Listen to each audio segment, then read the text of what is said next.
Hey, it's Meg. Welcome back to my channel. Today is the final day of the Junk Journal July challenge. I can't believe it's gone by so quickly already. So I just wanted to share a flip through of all the pages that I've been working on this month in this journal before we get into the final prompt, which is celebrate.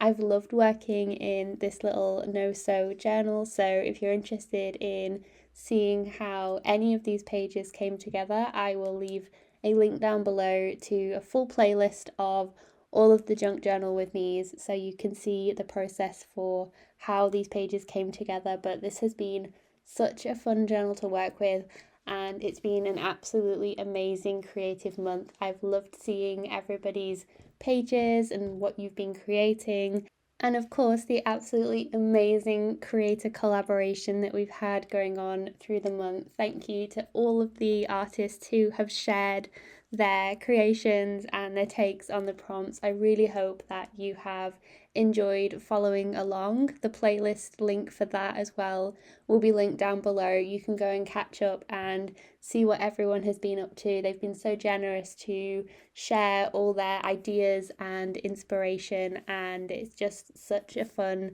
time to be able to watch all of those different takes on prompts. So for the prompt of celebrate, I thought, well, what better way than to celebrate with confetti? And so I decided to do my own like little DIY confetti. So I grabbed all my different paper scraps in some different colors, different textures, and I have this like star shaped punch.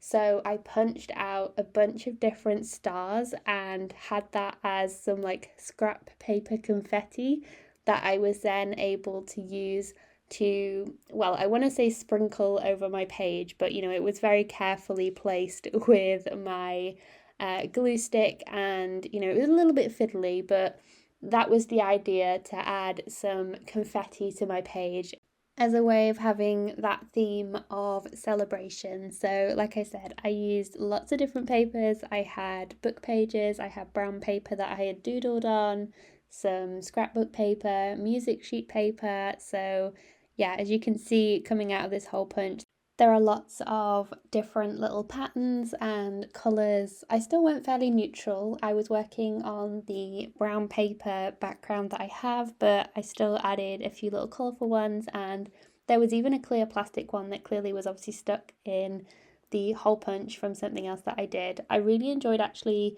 ones like that where I had the flowers and that real pop of pink, but I still threw in some more plain ones as well, just so I would have contrast and things to work with as I was adding them to the page. So, like I said, this was a little bit tedious, but maybe it's more therapeutic to add them to the page. So, I ended up going in 3 different areas and making little clusters of the stars.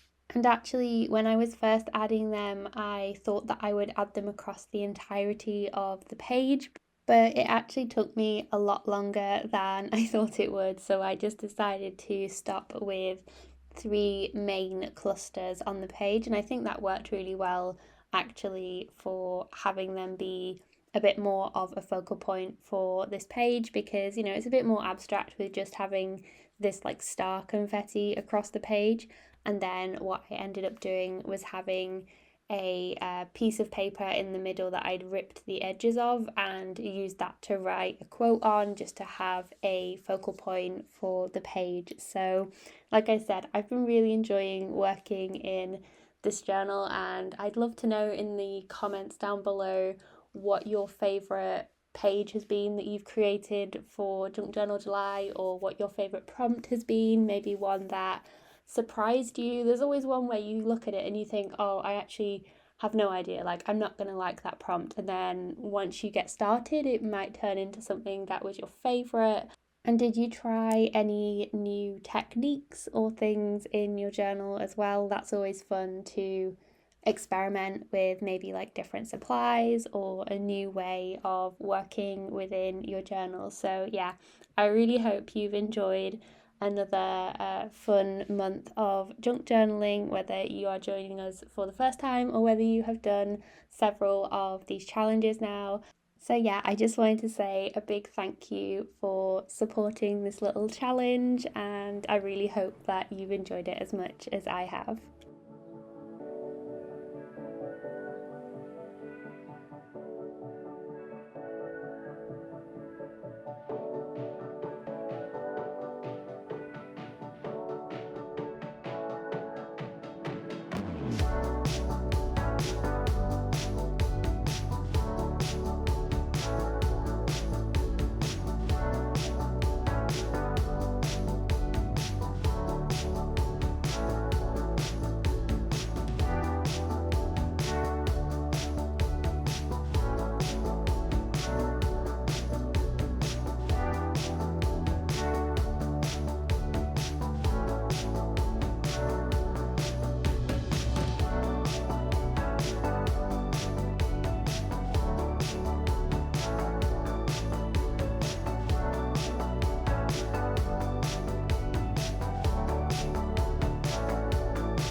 So, as you might have noticed, the addition of the paper for the quote wasn't actually my first plan for the page. However, I much prefer this to the white text that I added, and I think that it really helps it to pop on the page. I did add a few extra stars just over the top of the paper just to help it blend in and, sort of look a little bit more seamless on the page rather than it being stuck on there. But that is my finished page for the prompt of celebrate. So maybe you might like to try out your own like scrap paper confetti. You can use all sorts of different punches for this, or you could even just hand cut them as well. You don't need a punch to do this. You could just fold some paper in half and cut out like circles or other different shapes. But I think it's a fun idea and a nice way to use up scraps, especially if you have small little pieces that you wouldn't otherwise use for other projects. So yeah, that is my final junk journal with me for the July challenge. Once again, thank you for joining me for this fun creative month and for supporting all of the creators that have shared as part of this challenge. Thank you so much for watching, and I'll see you in the next one.